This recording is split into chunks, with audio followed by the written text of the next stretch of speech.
कंधे पर कपड़े का थान लदे हाट बाजार जाने की तैयारी करते हुए नामदेव जी से उनकी पत्नी बोली, भगत जी आज घर में खाने को कुछ भी नहीं है। आटा, नमक, दाल, चावल, गुड़, शक्कर सब खत्म हो गए हैं। शाम को वापस लौटते हुए घर के लिए थोड़ा राशन लेते आइएगा। भक्त नामदेव जी ने शांत स्वर में बोले, देखता हूँ जैसी ठाकुर जी की कृपा, अगर अच्छा मूल्य मिला तो आज घर में धन धान्य आ ही जाएगा। पत्नी बोली, सुनिए, अगर अच्छा भाव न भी मिले फिर भी इस स्थान को बेचकर बच्चों के लिए कुछ ही ले आइएगा।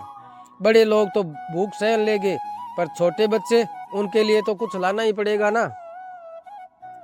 जैसी मेरी ठाकुर जी की इच्छा, कहकर भक्त नामदेव जी हाट की ओर चल पड़े।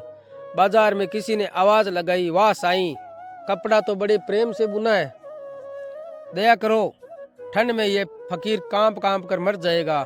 रहमत के नाम पर 2 चादर का कपड़ा झोली में डाल दो। नामदेव जी ने पूछा, 2 चादर में कितना कपड़ा लगेगा फकीर जी? संयोग देखिए, जितना कपड़ा फकीर ने मांगा नामदेव जी की थान में ठीक उतना ही था, और उन्होंने एक पल भी सोचे बिना पूरा थान दान कर दिया। थान देने के बाद जब वे लौटने लगे तो घर के भूखे चेहरे याद आने लगे।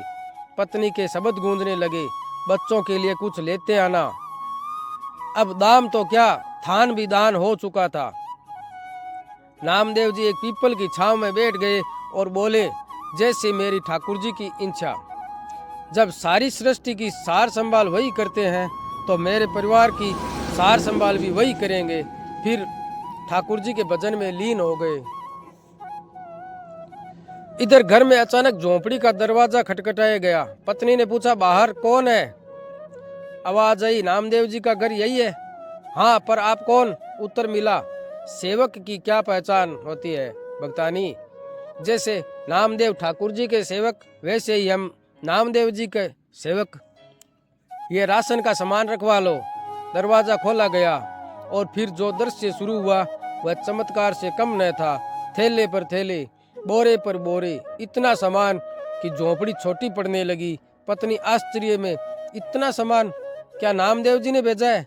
सेवक बोला, हाँ भक्तानी, आज नामदेव जी का थान सच्ची सरकार अर्थात ठाकुर जी ने खरीदा है।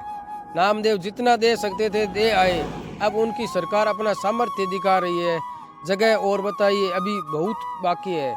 बच्चे खुशी से उछल रहे थे, कभी शक्कर खाते कभी मेवे। उनकी पत्नी के खुशी का ठिकाना ही नहीं था। शाम हो गई।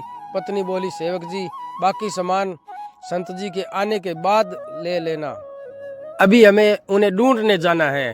ढूंढते ढूंढते वे पीपल के पेड़ के नीचे पहुंचे। नामदेव जी भजन में खोए हुए थे। पत्नी ने हल्की नाराजगी से कहा, थोड़े पैसे बचा भी लेते, अगर थान अच्छे भाव में बिक गया था तो पूरा सामान आज ही घर भेजने की क्या जरूरत थी? नामदेव जी चकित रह गए।